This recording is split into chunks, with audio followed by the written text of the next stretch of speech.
L'odeur des lys était écœurante. Elle s'accrocha au fond de ma gorge. Lourde et sucrée. Un parfum d'huile qui semblait imprégner les boiseries sombrées de l'église, les vêtements noirs des jeunes et même l'air froid de ce matin de novembre. J'étais assise au premier rang, les os raides, les mains crispées sur mon sac à main. Devant moi, les circuits de tienne clair contenaient l'homme avec qui j'avais partagé 42 ans de ma vie. Jean-Pierre. Mon Jean-Pierre. Le silence était épaisant. Seulement rompu par de tout discret et le bruissement de tissu. Mess de fils. Luc et Marc étaient assis de chaque côté de moi. Leurs épaules, leurs me semblaient être des remparts. Mais je n'y sentais aucune chaleur, aucun réconfort. Ils étaient là, physiquement. Mais leur esprit semblait ailleurs, déjà tourné vers l'après, vers les papiers et les comptes. Dans ma poche, mon téléphone a vibré. Une seule fois, une vibration courte et insistante. Par réflexe, machinalement, ma main a glissé dans la poche de mon manteau. Je l'ai sorti, gardant l'écran caché dans le creux de ma paume. Un message non lu, un numéro inconnu. J'ai froncé les sourcils. Qui pouvait bien m'envoyer un message un jour pareil. J'ai ouvert les messages. Mes yeux parcourant les quelques mots qui allaient faire basculer mon monde des biens, plus sûrement que la mort annoncée de mon mari. Je suis vivant. L'homme dans le circuit n'est pas moi. Ne fais confiance à personne. Surtout pas à nos filles. Mon souffle s'est coupé. Le sang a reflué de mon visage, laissant une sensation de froid glacial. Mes doigts se sont mis à trembler si fort que j'ai failli laisser tomber le téléphone. J'ai relu les mots. Une fois, 2 fois, 10 fois. Qu'était absurde. Une blague cruelle. Une erreur. Pourtant, une petite voix au fond de moi. Une voix que j'avais étouffée sous des couchées de chagrin et de zénith ces derniers jours, a commencé à murmurer. Elle me rappela le comportement étrange de mes fils. Leurs conversations à voix basse. Leur était à organiser les funérailles. J'ai relevé la tête et j'ai regardé le cercueil. Qui était là dedans? Si ce n'était pas Jean-Pierre, qui était-ce? Et où était-il? J'ai regardé Luc, puis Marc. Leurs visages étaient des masques de circonstance. Une tristesse feinte qui ne parvenait pas à atteindre leurs yeux. Dans le regard de Marc, j'ai creusé leur une lueur d'impatience. Dans celui de Luc, une tension nerveuse. Le prêtre a commencé son homélie. Sa voix grave résonnant sous les voûtes de pierre. Mais je n'entendais plus rien. Les mots du message tournaient en boucle dans ma tête. Jésus vivant. Ne fais pas confiance à nos fils. Le monde autour de moi est devenu flot. Un tableau indistinct de visages et de couleurs sombres. La seule chose réelle, qu'était ce téléphone, froyant ma main, et la terrible vérité qu'il suggérait. Mon mariage n'était peu être pas terminé. Mais ma famille, elle, venait peu être d'exploser. Ma rencontre avec Jean-Pierre ressemblait à une scène de vieux film. J'avais 24 ans. J'ai travaillé comme secrétaire dans une petite entreprise de la ville, et ma vieille voiture était tombée en panne sur le bord de la route. Qu'était lui qui s'était arrêté? Il avait les mains noires de cambouis, un sourire éclatant qui illuminait son visage fatigué et des yeux bleus qui pétillaient de gentillesse. Il n'a pas seulement réparé ma voiture. Il a réparé quelque chose en moi que je ne savais même pas briser. Nous avons parlé, pendant des heures ce jour-là, au milieu des bruits de son garage. Une symphonie d'outils et de moteurs. Il parlait de mécanique avec une passion qui me fascinait. Pour lui, un moteur n'était pas juste un assemblage de pièces métalliques, qu'était un cœur qui battait, un organisme complexe, avec sa propre logique, sa propre beauté. Il voyait de la poésie, là où autres ne voyaient que de la graisse et de l'acier. Nous sommes mariés un an plus tard. Notre vie était simple, construite autour de son garage et de notre petite maison. Juste à côté, les premières années ont été difficiles. L'argent était rare. Les journées de travail de Jean-Pierre étaient longues. Souvent jusqu'à tard la nuit. Mais nous étions heureux. Je me souviens des soirées de hiver, assis près du poêle à bois, où il me lisait des poèmes, entendant mes mensant les scènes. Ces deux reches et fortes, contre ma peau. Il avait une âme, artiste en un corps, artisan. Il n'a jamais voulu s'agrandir. Refuser les offres pour transformer son petit garage en une grande concession. Il disait que cela lui fera perdre le contact avec les moteurs, et surtout avec les gens.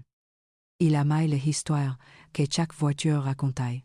Les idées, leurs propriétaires, cuisés et roulaillant entre les vidanges d'eau, et les changements de pneus. Puis Luc Esner, et de ans plus tard, Marc, notre bonheur était complet. Jean-Pierre était un père merveilleux.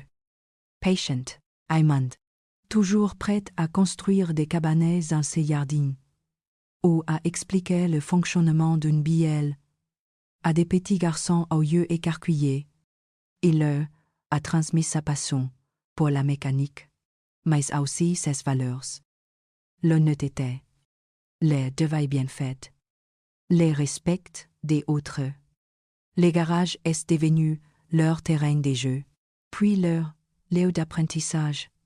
Je les revois encore, si petites, barboulées de graisser, essayant d'imiter les estés de leur père.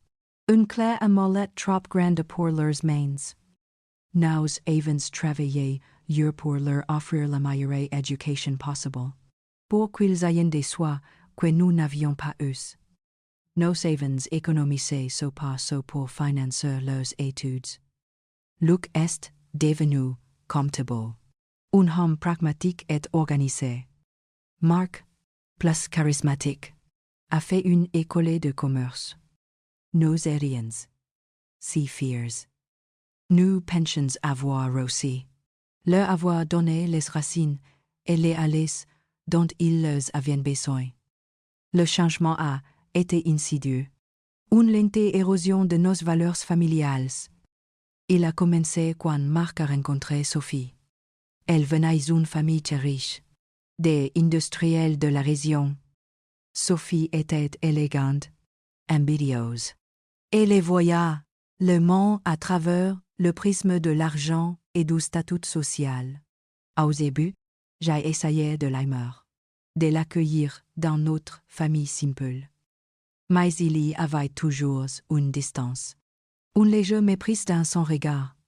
Quand elle venait dîner à la maison, nos meubles étaient modestes. Notre maison était trop petite. Notre vie, à ses yeux, était insignifiante. Marc a commencé à changer sous son influence. Il a commencé à parler d'investissement, de placements, de rendements. Il est devenu impatient, critique envers le mode de vie de son père. Pourquoi ne pas vendre les garages? Le terrain valait une fortune. On pourrait construire un immeuble de bureau. Jean-Pierre refusait calmement à chaque fois. Ce garage, qu'était sa vie, qu'était notre histoire, ce n'était pas à vendre, Luke, qui avait toujours admiré son frère cadet, a commencé à adopter les mêmes discours. Les repas de famille sont devenus tendus. Les discussions tournaient de plus en plus autour de l'argent, de l'héritage, de l'avenir. Ils nous voyaient comme des obstacles. Des vieux arbres bloquants, la lumière pour les jeunes poussées avides. Je me souviens d'une conversation particulièrement pénible. Environ un an avant l'accident. Nous étions tous dans les jardins. Marc, exaspéré par un énième refus de son père, devant avait lancé. Papa, tu ne comprends pas. C'est pour votre bien, pour que vous puissiez, enfin profiter de la vie, arrêtez de vous tuer au travail. Jean-Pierre l'avait regardé. Ses yeux bleus assombrissent par la tristesse. Profiter de la vie. Pour toi, ça veut dire quoi? Avoir plus d'argent. Pour moi, Marc, profiter de la vie. C'est ça. C'est être ici, avec ta mère, dans le jardin que nous avons planté ensemble. C'est sentir l'odeur de l'huile sur mes mains à la fin de la journée. Je n'ai pas besoin de plus. Mais vous, mes fils, vous semblez avoir assez. Après cette discussion, une froid s'est installée. Une froid qui ne nous a plus jamais vraiment quittés. Ils venaient moins souvent nous voir. Et quand ils venaient, qu'était toujours avec cette même impatience. Cette même question silencieuse dans leurs yeux. Quand allez-vous, enfin nous, laisser la place? Puis, il y a eu l'accident. Il y a 3 semaines. Un appel de l'hôpital. Une explosion au garage. Un moteur sur lequel Jean-Pierre travaillait. Je me suis précipité, le cœur battant à tout rompre. Je l'ai trouvé aux soins intensifs, inconsciente, les corps couverts de bandagés. Les médecins parlaient de traumatisme crânien sévère, des comas. Lou et Marc sont arrivés peu après moi. J'attendais de leur part des larmes, de la peur, où j'ai confort. J'ai été stupéfaite par leur calme, leur maîtriser. La première question de Luc n'a pas été « Comment va-t-il » mais « Est ce que son assurance vie est à jour ?» J'ai mis ça sous les comptes outils de sa nature pragmatique. Mais au fil des jours, les questions sont devenues plus pressantes. Ils voulaient voir les papiers, les contrats d'assurance, les testaments. Ils parlaient des frais médicaux, de la gestion, du garage, en son absence, de l'organisation future. Le père était entre la vie et la mort, et ils parlaient déjà de succession. J'ai passé chaque minute possible à son chevet, lui tenant la main, lui parlant, espérant un signe, un frémissement de ses paupières. Et ils passaient leur temps au téléphone dans le couloir, à discuter avec des banquiers, des assureurs. Une soir, en allant chercher un café, je les ai entendus, à travers Uport Introvert. Marc disait, il faut que ça aille vite. On ne peut pas se permettre d'attendre des mois. Sophie met la pression pour l'investissement. Luc a répondu, je sais. J'ai vérifié la police d'assurance. Tout est en ordre. Ce sera suffisant. Suffisant pourquoi? Mon sang s'est glacé. Quand les médecins nous annonçaient, une semaine plus tard, que son état était désespéré et qu'il n'y avait plus rien à faire. J'ai senti mon monde s'effondrer. Mais en regardant mes fils, je n'ai pas vu le même abîme de douleur. J'ai vu du soulagement. Un soulagement froid et terrifiant. Ils ont immédiatement pris les choses en main, organisant les funérailles avec une efficacité redoutable. Il en insistait pour une crémation. Rapidement. C'est plus simple. Maman, disait Mark. C'est ce qu'il aurait voulu. Je ne savais pas pourquoi. Mais ça refusait catégoriquement. Un instinct de survie. Peut-être. Une intuition viscérale que quelque chose n'allait pas. Je voulais une intermande, une tombée, où je pourrais me reculer. Ils ont cédé, non sans un point d'agacement. Et maintenant, assise dans cette église, avec ces messages brûlants dans ma main, tout prenait un sens nouveau et monstrueux. Leurs questions sur l'argent, leurs conversations, dans les couloirs de l'hôpital, leur hâte, ce n'était pas les chocs, qui était une plaine. Après la cérémonie, le retour à la maison a été un supplice. Les siens venaient me présenter leurs condoléances, me serraient dans leurs bras, me murmuraient des mots de réconfort. Puis sonnaient creux. J'ai hoché la tête. J'ai remercié, mais mon esprit était ailleurs. Pigeisant, les limbes créés par ce simple message.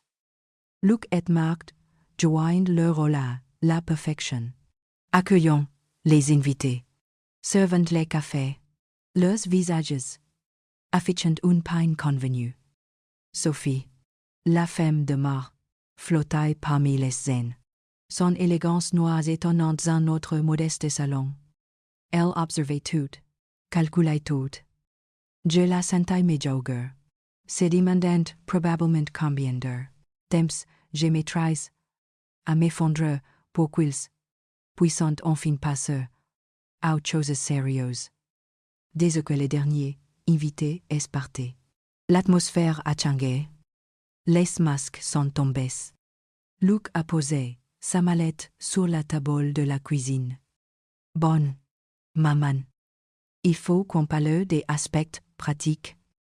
Il y a beaucoup de paperasse à régler. J'ai senti une vague de colère monter en moi. Pratiquez. Votre père est un circuit. Depuis quelque heureuse est vous parler de paperasse. Marc est intervenu, avec sa voix douce et persuasive, qu'il réservait aux négociations difficiles. Maman, on sait que c'est eux. Mais la vie continue. Papa n'aurait pas voulu que tu te retrouves avec des problèmes. On est la peau taille d'air. Le mode m'a écorché. Je les ai regardés. Mes deux fils. Sérum que j'avais porté. Norris. Aimais plus que tout au monde. Je ne le reconnaissais plus. Je voyais deux étrangers, aux yeux froids. Avides. Les messages dans ma poche semblaient me brûler la peau. Ne fais confiance à personne. Ce taud, pas à nos fils. J'ai prétexté une fatigue immense, un besoin d'être seul. Ils n'ont pas insisté. Ils étaient probablement soulagés de ne pas savoir à maintenir la comédie plus longtemps. Ils sont partis en me disant de les appeler si j'avais besoin de quoi que ce soit. En les regardant s'éloigner, dans le voiture luxueuse. Une certitude s'est ancrée en moi. Je devais découvrir la vérité. Pour Jean-Pierre. Et pour moi. Cette nuit-là, je n'ai pas dormi. J'arrivais dans la maison silencieuse. Chaque objet me rappelant 42 ans de souvenirs. Son fauteuil près de la cheminée. Sa tasse de café préférée. L'odeur de tabac froid et de huile et de moteur qui imprégna encore sa veste de travail accrochée derrière la portée. C'était une torture. Était-il vraiment vivant? Était-ce un espoir fou ou le début de une terrible vérité? Vers 3 heures du matin, poussé par une force que je ne contrôlais pas, je suis allé dans son bureau, qui était une petite pièce attenante au garage, son sanctuaire. Un joyeux des ordres de factures, de manuels techniques et de pièces détachées. Mes filles avaient à peine jeté un œil, les considérant comme une brique. Ah, braque sans valeur. J'ai allumé la petite lampe de bureau. La lumière a éclairé une pile de documents sous les squales. Luke avait déjà apposé des étiquettes. A classe, urgencies, banquet, assurance. J'ai commencé par l'assurance. J'ai sorti les contrats d'assurance vie que nous avions souscrits des années auparavant. Un capital modeste, juste assez pour que l'un de nous puisse vivre sans souci si l'autre venait à partir. Mais en feuilletant les pages, j'ai trouvé un avenant, daté de 6 mois seulement. Le capital avait été multiplié par 5. La prime mensuelle était exorbitante, bien au-delà de nos moyennes. Et la signature de Jean-Pierre, au bas de la page, me semblait étrange. Tremblante, forcée, mon cœur s'est emballé. J'ai continué. À fouiller. J'ai trouvé les relevés bancaires des derniers mois. Plusieurs retraits importants en espèces. Des sommes grandes. 5 000 euros par-ci, 10 000 par-là. Assez pour payer les primes de cette nouvelle assurance. J'ai examiné les bordereaux de retrait correspondance que Jean-Pierre gardait toujours. Là encore, sa signature était maladroite, presque contrefaite. J'étais l'écriture de Marc. J'en étais presque sûr. Il avait toujours eu cette façon de former l'esprit et l'essere. Qu'était lui qui gérait nos finances depuis quelques temps. Sous prétexte de nous solareux. Puis, au fond d'un tiroir, sous une pile de vieilles factures, j'ai trouvé une petite canette noire. Les journaux de bord de Jean-Pierre. Il n'écrivait pas beaucoup, juste quelques notes. Des pensées étaient sur le papier. Les dernières pages étaient remplies de son écriture nerveuse et hachée. Je me suis assise et j'ai commencé à lire. Les mots étaient un goût de bonheur. Il écrivait ses doutes, ses peurs. Marc et Luc lui mettaient une pression constante pour vendre. Il lui avait fait signe des papiers, disant que c'était pour de placement, pour notre retraite. Il ne comprenait pas tout. Il se sentait vieux. J'ai passé. Une phrase m'a glacé. Ils m'ont fait signer le vanant pour l'assurance. Marc a tenu ma main. Il disait que c'était une formalité. Je n'aime pas leur regard. Ils sont pressés. Trop pressés. Plus loin. Une autre note. J'ai surpris une conversation entre Marc et Sophie. Elle parlait de dettes. Des créanciers qui devenaient menaçants. Elle a dit, il faut trouver une solution rapide. Ton père est la solution. Qu'est-ce que ça voulait dire? J'ai fermé le carnet, les mains tremblantes. Tout était là. Les mobiles. La préparation. L'augmentation de l'assurance. Les retraits d'argent pour payer les primes. La pression psychologique. Ce n'était pas un accident. Qu'était un plan. Mais cela ne répondait pas à la question la plus importante. Si Jean-Pierre avait senti le danger, comment aurait-il pu s'échapper? Et qui était dans ce turquoise? Mon téléphone a vibré de nouveau. Les mêmes numéros inconnus. Un nouveau message. Une adresse. Un café dans la ville voisine. Demain. Muy bonheurs. Venez seul. Ne parlez de ça à personne. La peur et l'espoir se sont mélangés en moi. J'allais, peut être enfin avoir des réponses. J'allais peu être revoir Jean-Pierre. Oh Lars, j'ai marché droit dans un piège. Mais je n'avais pas le choix. J'ai passé le reste de la nuit à rassembler les documents. Les contrats d'assurance. Les relevés de comp. Les carnets de Jean-Pierre. J'ai tout mis dans un grand sac. Le lendemain matin, je me sentais étrangement calmé, porté par une résolution froide. J'allais aller à ce rendez-vous. J'allais affronter la vérité, quelle qu'elle soit. Le lendemain, les trajets en voiture jusque la ville voisine m'a semblé irréel. Le paysage, familier, défilait derrière la vitre, mais le voyais à travers un filtre de trahison et d'angoisse. Chaque arbre, chaque maison me paraissait étrangère. J'étais une femme de 66 ans qui, la veille, encore, se croyait veuve et qui maintenant se dirigeait vers un rendez-vous secret. Porteuse de secrets qui pourraient détruire ce qui restait de sa famille. Le café était un petit établissement discret, avec des banquettes en moleskine, rouge, et une odeur de café moulu. Je me suis installée à une table au fond, comme indiqué dans les messages. Les dos au mur, mon grand sac posé à mes pieds. J'avais le cœur qui battait à grandes coupes dans ma poitrine. Chaque personne qui entrait me faisait sursauter. Est-ce que ce serait Jean-Pierre? Comment serait-il? À 14 heures précises, un homme s'est approché de ma table. Il n'était pas Jean-Pierre. C'était un homme uni, cinquantaine d'années, grand, avec des cheveux grisonnants et un visage grave. Il porta un imperméable beige et tenait un journal sous le bras.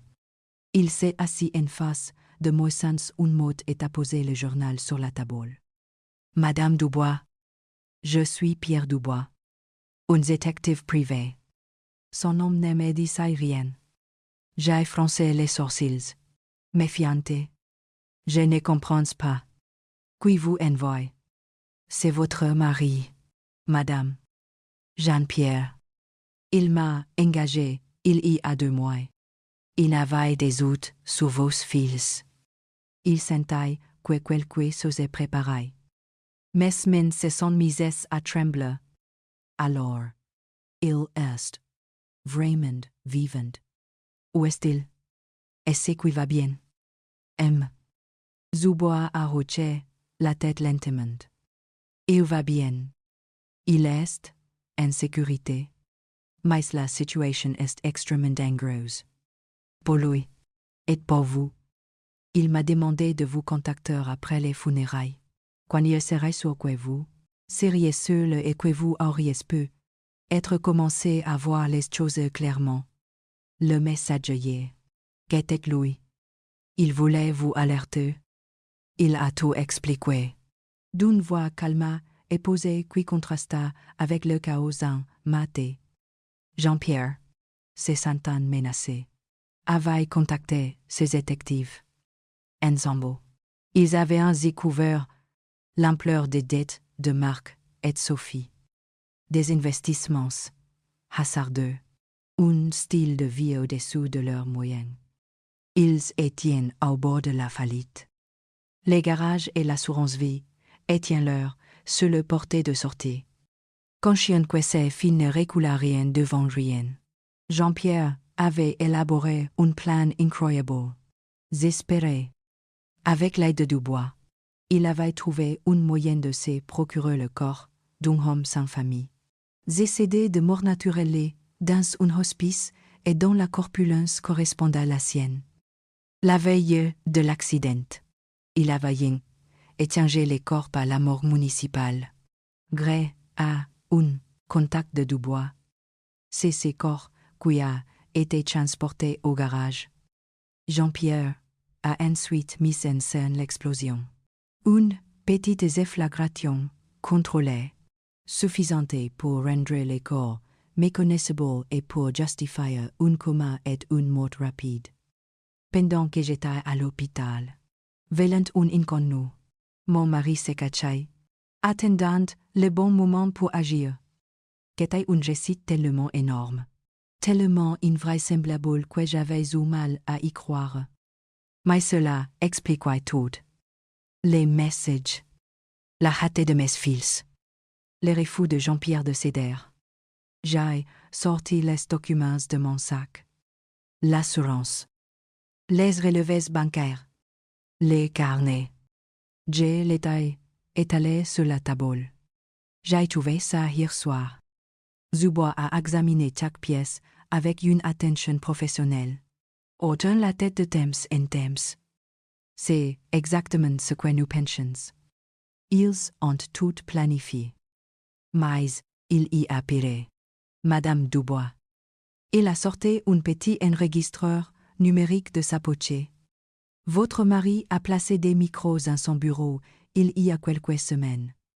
Nous avons enregistré plusieurs conversations entre vos fils. Je crois que vous devez entendre ça. Il a appuyé sur un bouton. La voix de Marc a rempli le silence du café. Qu'était sa voix? Mais les mots étaient un pseudo monstre. Il faut en finir. L'explosion. Qu'est-ce bien? Mais si les médecins le sauvent, on ne peut pas prendre ce risque. La voix de Luc, plus hésitante, a répondu. Qu'est-ce que tu proposes? On ne peut pas l'étouffer sur son lit d'hôpital. Non, a dit Marc. Il y est plus simple. Plus propre. Du méthanol. Dans sa perfusion. Quelques millilitres suffiront. Ça provoquera une crise cardiaque. Personne ne verra rien. On dira que son corps n'a pas supporté les chocs. C'est indétectable si on ne le cherche pas spécifiquement. J'ai eu l'impression que le son se déroba sous mes pieds. J'ai porté la main à ma bouche pour étouffer un cri. Mes fils. Mes bébés.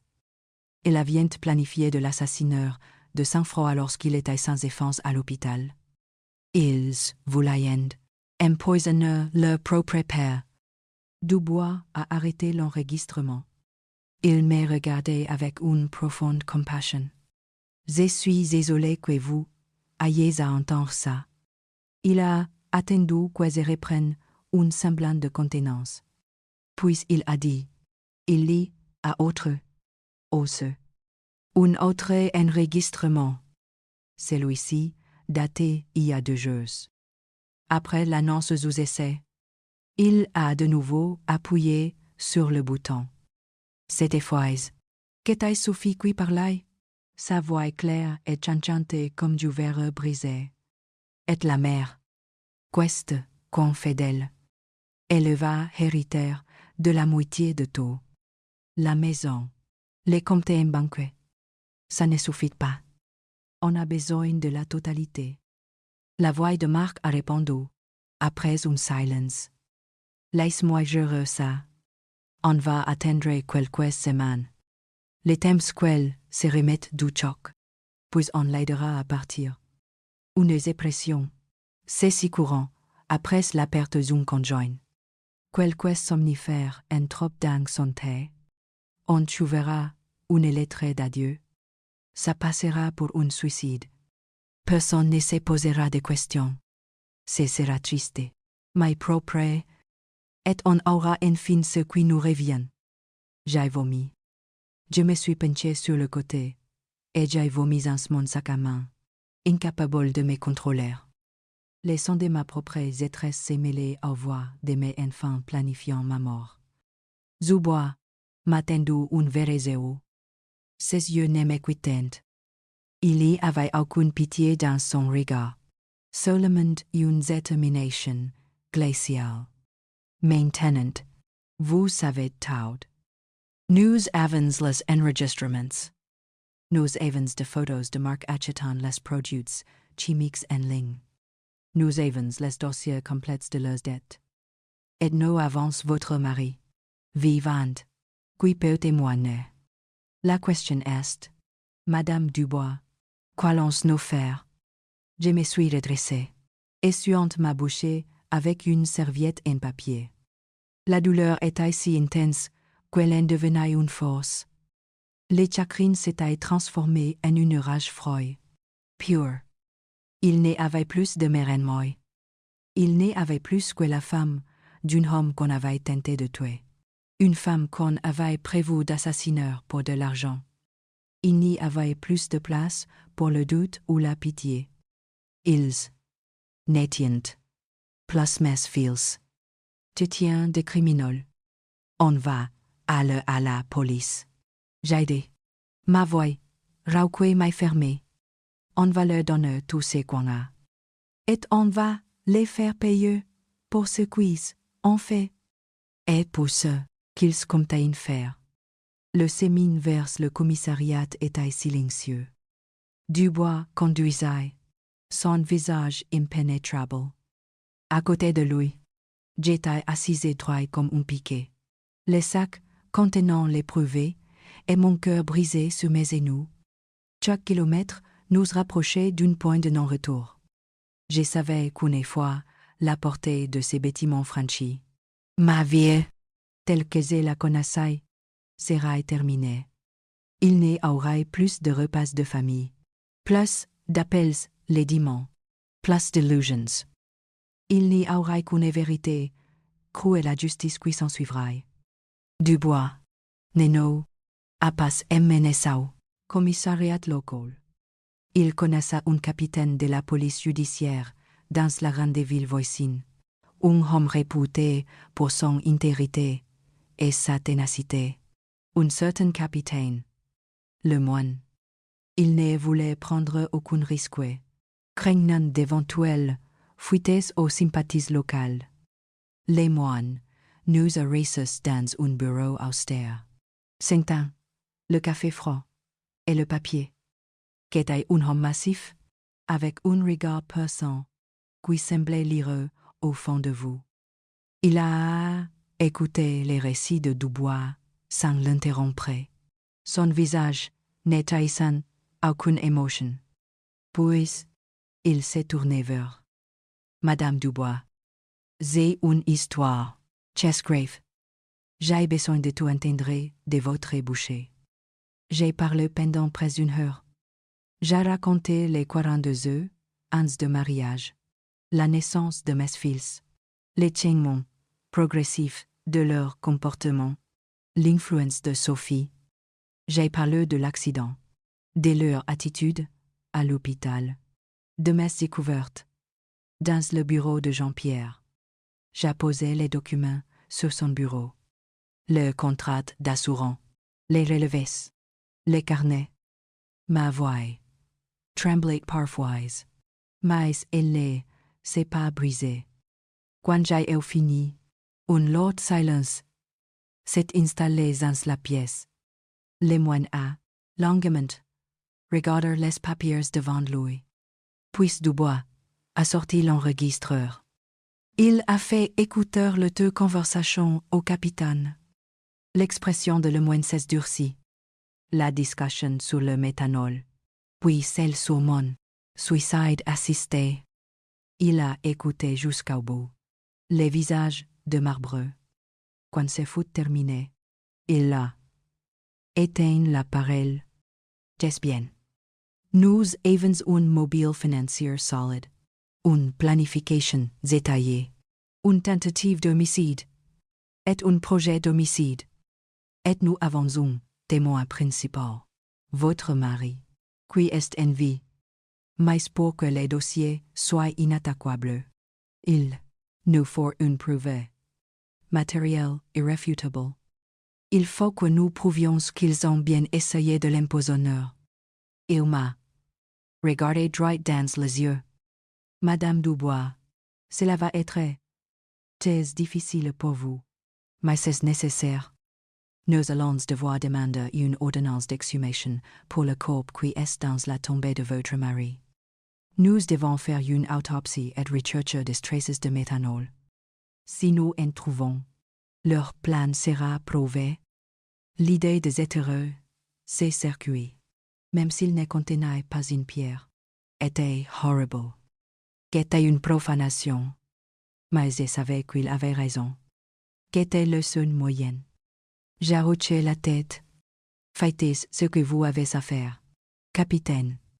Les jours suivants ont été un brouillard. Je suis retourné dans ma maison vieille, sous la protection discrète de la police. Chaque craquement du plancher m'a fait sursauteur. Je vivais en la peur constante que Luc ou Marnes ébarquent. S'étonnant de mon silence, et ne réalisant que quelque chose avait changé. Le capitaine Lemoine m'appelait chaque jour pour me tenir informé. L'ordonnance d'exhumation a été obtenue en urgence. L'opération a eu lieu de nuit, dans le place Grand Secret. L'attente des résultats de l'autopsie a été la plus longue de ma vie. 3 jours pendant lesquels j'ai à peine mangé ou dormi. J'ai repassé en boucle les enregistrements dans ma tête, la voix de mes fils, leurs mots. Puis, l'appel est arrivé. Qu'était le mon? Madame Zubois. Nos avons les résultats. C'est positif. Le corps présente de traces de méthanol injecté par voie intraveineuse. Ils ont essayé de l'empoisonner à l'hôpital, comme ils l'avaient prévu. Mais ils sont arrivés sur la mauvaise personne. Les soulagements que j'ai ressentis étaient mêlés une horreur absolue. Ils l'avaient fait. Ils étaient allés jusqu'au bout de leur plan monstrueux. Ils n'y avaient plus les moindres doutes. Le moine a ajouté: nous allons procéder à leur arrestation ce soir. Je vous conseille de ne pas être chez vous. Nous avons un android sourd pour vous. J'ai refusé. Je veux être là. Je veux qu'ils me voient. Il a essayé de m'en dissuader. Mais c'était nous bon. Qu'était ma maison? Qu'était ma vie qu'il avait voulu prendre? Je ne me cacherai pas. Ce soir-là, je me suis assise dans le salon, dans les fauteuils de Jean-Pierre, et j'ai entendu 2 policiers en civil étaient dans la cuisine, silencieux et vigilants. Vers 20 heures, la voiture de Marc s'est garée dans l'allée. Lui et Luc sont sortis. Ils étaient venus me voir, probablement pour commencer leur sinistre besogne, pour évaluer mon état, pour préparer le terrain de mon suicide. Ils sont entrés sans frapper, en me voyant assise là, dans la pénombre. Ils ont sursauté. Maman, tu nous as fait peur.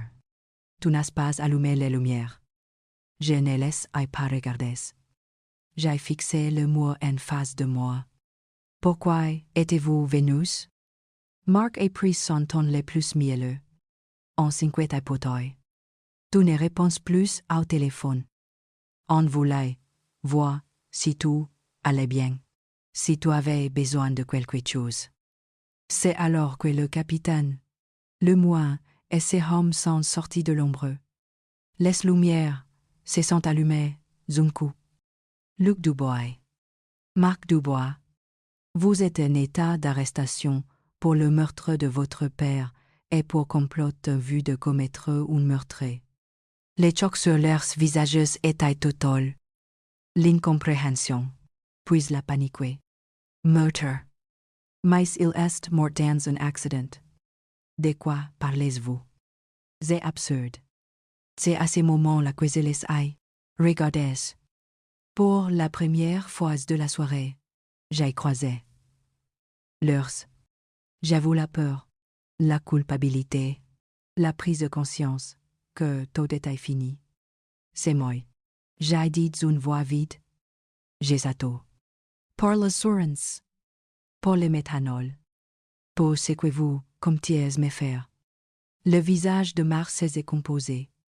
Luc a commencé à pleurer, un son pitoyable et faible. Tandis que les policiers, leurs passagers, les menottes et les émenaillés, leurs regards sont restés fixés sur moi. Ils ne lisaient rien, pas la haine ou la colère à mes yeux. Ils lisaient quelque chose de bien pire. Ils lisaient la fin de tout amour. L'évité absolu. Ils venaient de perdre leur père pour la deuxième fois, et leur mère pour toujours. Le procès a été une épreuve, une lente et douloureuse dissection publique de notre tragédie familiale. Assise au premier rang, jour après jour, j'ai écouté les avocats, les experts et les témoins et construire ma vie, pièce par pièce. Jean-Pierre n'était pas là. Sur les conseils de la police et des avocats, il est resté caché jusqu'au verdict. Sa présence aurait pu créer une vice de procédure, et sa sécurité n'était pas encore garantie. J'étais donc seul pour affronter les regards de mes fils, assis dans le box des accusés. Ils avaient changé. Leurs costumes coûteux ne parvenaient pas à masquer leur teint cireux. Leurs yeux cernés par la peur. Ils avaient engagé les meilleurs avocats, payés avec l'argent qu'ils n'avaient pas. Leurs défense était simple et brutale. Ils rejetaient tout en bloc. L'augmentation de l'assurance. Une simple précaution pour assurer mes vieux jeux. Les retraites d'argent. D'esprit que leur père avait consenti pour leur affaire. La signature contrefaite. Une invention de ma part. Une vieille femme d'huile et confuse.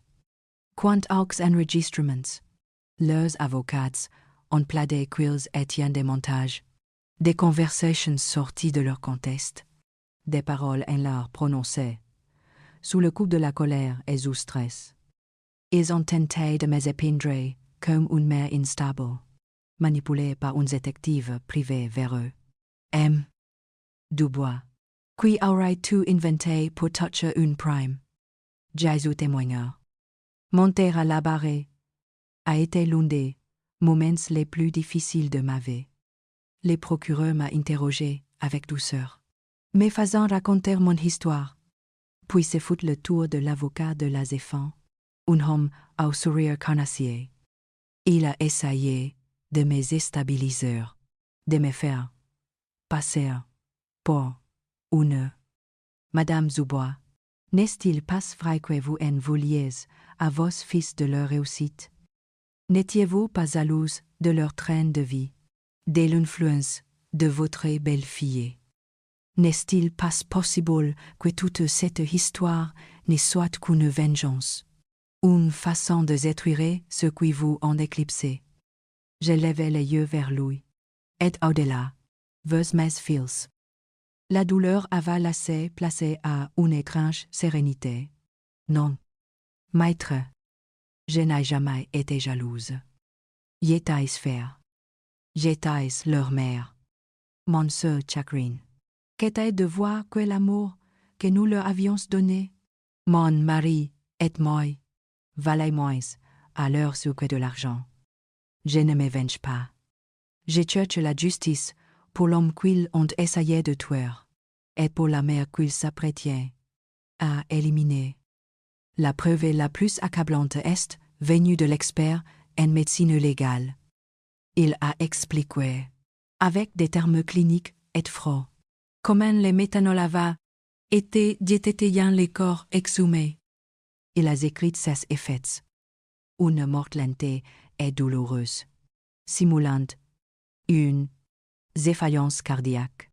Puis le capitaine, le moine, a présenté les photos de Marc, prises par une caméra de surveillance, achetant des produits chimiques industriels sur Internet, dont l'un des composants principaux était le méthanol. Les relevés de sa carte de crédit correspondaient. Les taux se resserraient. Mais le coup de grâce a été la diffusion des enregistrements. Le silence dans la salle d'audience était total. On entendait la voix de mes fils, claire et sans ambiguïté, planifier le meurtre de leur père, puis celui de leur mère. J'avoue des membres au jury essuyaient des larmes, D'autres regardient. Look at Mark, avec une écoute non dissimulée. À cet instant, j'ai, sous qu'ils étaient perdus. Le procès a duré 2 semaines. Le dernier jour, le procureur a fait sa plaidoirie. Il n'a pas parlé de droit ou de technicalité. Il a parlé de la trahison la plus fondamentale. La trahison de fils envers leurs parents. Il a parlé de la cupidité, qui ronge l'âme et transforme des enfants aimés en monstres. Il a demandé au jury de rendre une justice non seulement pour les crimes commis, mais aussi pour les vies brisées. Les jurés n'ont délibéré que pendant 4 heures. When ils sont revenus dans la salle, leurs visages étaient graves. Les chefs du jury s'est levé. Son regard a balayé la salle avant de se poser sur Luc et Mark. Pour le chef d'accusation de meurtre avec préméditation, nous déclarons l'accusé Luc Dubois coupable. Nous déclarons l'accusé Marc Dubois coupable. Pour le chef d'accusation de complot en vue de commettre un meurtre, nous déclarons l'accusé Luc Dubois coupable. Nous déclarons l'accusé Marc Dubois coupable. Un murmure a parcouru la salle. Sophie, assise, quelques rangs derrière moi, a éclaté en sanglots. Mes fils, X, sont restés immobiles, comme pétrifiés. Ils n'ont pas regardé dans ma direction. Les juges a prononcé la sentence. La réclusion criminelle à perpétuité, avec une période de sûreté de 30 ans. 31 ans. Il aurait plus de 61 avant de pouvoir espérer une libération. Le vie était terminé. Je n'ai ressenti ni joie, ni triomphe. Seulement une vide immense et une tristesse infinie. La justice avait été rendue, mais à quel prix? J'avais perdu mes fils. Pas à la mort, mais à quelque chose de bien pire. Je les avais perdus, à eux-mêmes. En sortant du tribunal, M. Dubois m'attendait. Il m'a simplement posé la main sur l'épaule. Une voiture était garée une peu place loin. La portière s'est ouverte. Jean-Pierre en est sorti. Il avait vieilli. Ses cheveux avaient blanchi. Mais qu'était lui? Ses yeux bleus m'ont cherché. Je me suis avancé vers lui, et nous nous sommes serrés dans les bras, au milieu de la foule et des journalistes, 2 survivants au milieu des ruines de notre famille. Plusieurs années ont passé.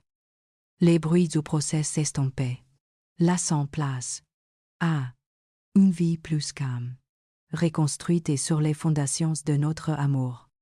Jean-Pierre et moi avons vendu la maison. Il y avait trop de fantômes, trop de souvenirs douloureux.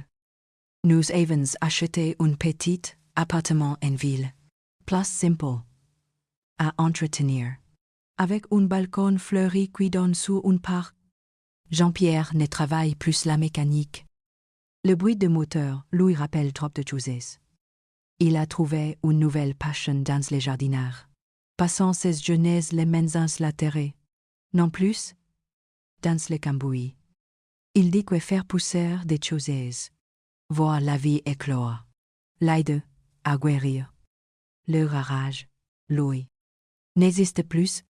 Nous avons refusé toutes les offres des promoteurs immobiliers.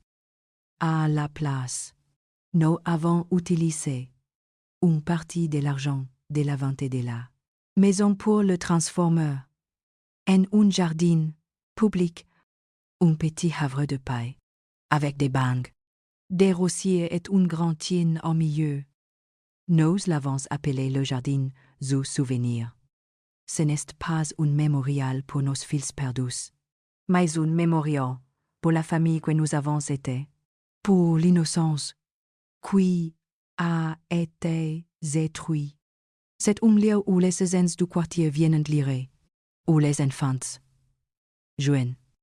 C'est notre façon de transformer la ladeur de ce qui s'est passé en quelque chose de beau. Je ne reçois plus de nouvelles de Luc et de Marc. Ils sont dans deux prisons différentes, à des centaines de kilomètres d'ici. Les premières années, ils m'ont écrit des lettres. Des lettres pleines de colère aux éboues, m'accusant d'avoir détruit leur vie. Puis des lettres de supplication, implorant mon pardon. Je ne leur ai jamais répondu. Le pardon est une chose complexe. Je n'ai leur souhaite aucun mal. Mais je ne peux pas oublier leurs voix sur cet enregistrement, planifiant ma mort avec un tel sang-froid. L'amour d'une mère est profond, mais il n'est pas inconditionnel. Il y a des frontières que l'on ne peut pas franchir. La trahison ultime en est une. Mon amour pour eux est mort ces jours-là, dans des cafés, en écoutant leurs plans. Ce qui restait, c'est une cicatrice, un deuil permanent pour les enfants que j'ai élevés et qui n'existent plus. Sophie a demandé le divorce un an après le procès et a disparu de la circulaire. Elle n'a jamais été inculpée, faute de preuves directes de son implication dans la planification, même si nous savions tout quelle était l'instigatrice. La justice a ses limites. Avec le reste de l'argent de l'assurant, c'était son maudité qui a fallu nous coûter la vie. Nous avons créé une fondation, la Fondation Jean-Pierre Dubois. Elle vient en aide aux victimes de violences familiales, en particulier les personnes âgées maltraitées par leurs proches pour des questions d'argent. C'est devenu le combat de ma vie. J'ai rencontré des gens qui ont vécu des drames similaires, des tarissons silencieuses, qui se joignent derrière les portes closes des familles. J'ai leur offert une écoute, une aide juridique, un soutien financier. En aidant les autres, je trouve un sens à notre propre souffrance. Parfois, les soirs, assis sur notre balcon, Jean-Pierre prend ma main. Nous ne parlons pas beaucoup. Nous n'en avons pas besoin. Nous regardons les soleils s'écouter. Nous écoutons les bruits de la ville qui s'endort. Nous avons survécu. C'est déjà une victoire. Notre histoire est une leçon terrible. Elle nous a appris que la famille n'est pas un refuge sacré qui justifie ou excuse les crimes. L'amour, les vrais, ne demande pas de se sacrifier à la cupidité ou à la méchanceté de ses propres enfants. Il demande du courage, celui de tracer des limites, celui de choisir la vérité, même quand elle est dévastatrice. La justice n'efface pas la douleur, mais elle permet de continuer à vivre. Elle trace un chemin, même tortueux, à travers les ténèbres. Et au bord de ce chemin, il n'y a peu être pas le bonheur d'avant, mais il y a la paix. Une paix chèrement acquise, fragile, mais infiniment précieuse.